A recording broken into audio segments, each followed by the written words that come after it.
Welcome to our tutorial on converting Canva designs to Google Slides. Whether you're a designer, educator, or content creator, knowing how to transition your Canva creations to Google Slides can enhance your workflow. In this video, we will guide you through the process step by step. 1. Create your design in Canva. Log into your Canva account, design your presentation, social media post, or graphic using Canva's intuitive tools. 2.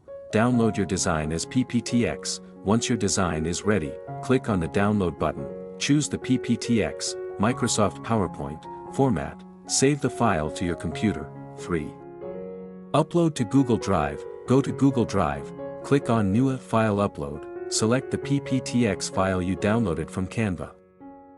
4. Open in Google Slides. Double-click on the uploaded file in Google Drive, click on Open with Google Slides. Your Canva design is now accessible in Google Slides. If this tutorial helped you, please give us a thumbs up and subscribe for more tech tips.